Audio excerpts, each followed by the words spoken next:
Okay, guys, in the first video, I showed you how to refine the hair mask and change the color of the glasses as well as the puppet warp.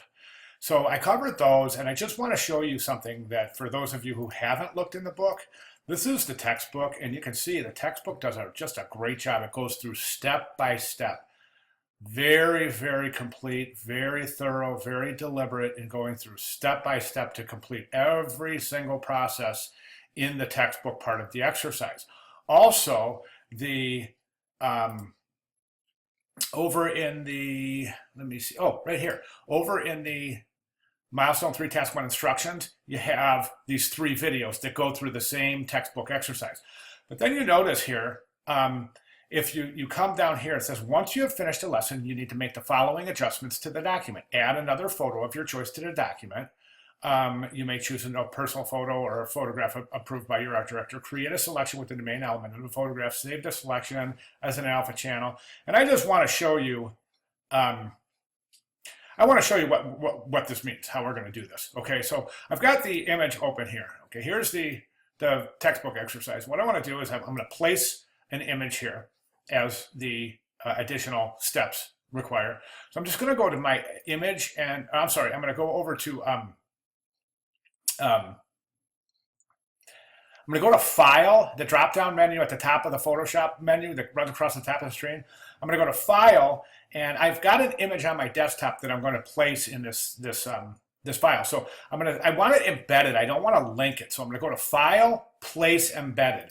And what that's going to do is that's going to embed the file I want right in the Photoshop file. I want to put this tennis ball in there. Okay, so I'm going to select that tennis ball. I'm going to say Place. Okay, and there's the tennis ball. So let me just move it over somewhere where it would make sense, like if it's coming at him or if he's looking at the tennis ball. Okay, so I want to place the tennis ball right there. So I'm just going to come up to the top here, right here, and I click that check mark, and that'll place the tennis ball. And you can see the tennis ball is on its own layer. At this point, what I need to do is I need to select the tennis ball and remove the background. So what I'm going to do is I'm going to go to my quick selection tool. I'm going to go ahead and select that tennis ball. And then over here in my layers panel, I'm just going to come down to the bottom here where it says add layer mask. And I'm going to click that. And as you can see, the background is now gone. It's masked out. All right. So what I want to do next is create the shadow. So what I'm going to do is just follow the same steps that I did for that we did to create the model shadow. So what I'll do is I'll go ahead and I'm going to select that. Again, that tennis ball. And this time I'm going to create a new layer down here at the bottom. Create new layer right there, second from the garbage can. I'm going to click that. I've got to make sure that's underneath the tennis ball because the shadow needs to reside behind the tennis ball. At that point, I'll come up to the menu across the top, and I'm going to say, Edit, Fill. Okay, and this fill dialog box comes up. Again, the same thing. I'm just going to fill it with black. I'll say OK. Okay, and then I'm going to go to my Move tool. And at this point, we can move that shadow right up there. And as you remember, that shadow is just too dark. So it's going to come over to opacity over here. We're going to reduce that opacity right about there. Okay, and then I can deselect that. Okay, so there's my tennis ball, there's my shadow. At this point, what you want to do is you want to add an adjustment layer only to the tennis ball so it only affects the tennis ball. All right, so how do we do that? We're going to come down right down here. We'll make sure the tennis ball layer is selected, okay? And then we're going to say, right down here, we're going to say, add adjustment, create a new fill or adjustment layer. I'm going to click that, and we're going to go right over to our go to our hue saturation. There's our hue saturation layer. Now, if I do something with this hue saturation layer right now, it's going to affect all the layers below it because I'm not telling it to just specifically affect this layer. So what I'm going to do is I'm going to sort of right click right there and I'm going to say, create a clipping mask. All right, see that little arrow right there? That means this adjustment layer is going to affect this layer only.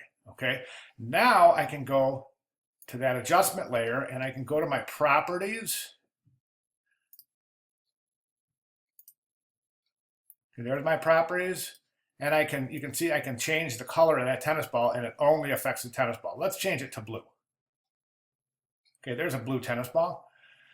All right, so we're basically done. Now, the only thing here is I think that it's a little bit too saturated. So I'm going to take the saturation slider, and I'm just going to reduce the color just a little bit right there. Okay. And that's it. That's basically it. So we have, if you take a look at the layer, you have, this is from the book, the example in the I'm sorry, this is from the example in the right down here. Let me just get out of that so you can see where that's at. It's right over here in the task milestone 3 task 1 instructions down at the bottom here. Here's the example. I'm just going to take a large look at that, and then we'll look at what I just created, and you can see that you've got the color fill adjustment layer. They use the color fill. I use the hue saturation. You can use whichever you want. And then you have the tennis ball. Then you have the tennis ball layer. I'm sorry, the tennis ball shadow. Then you have the model layer. Then the model shadow. Okay, so that's how your layer structure would look. And that, in a nutshell, is how to complete the textbook exercise. Okay.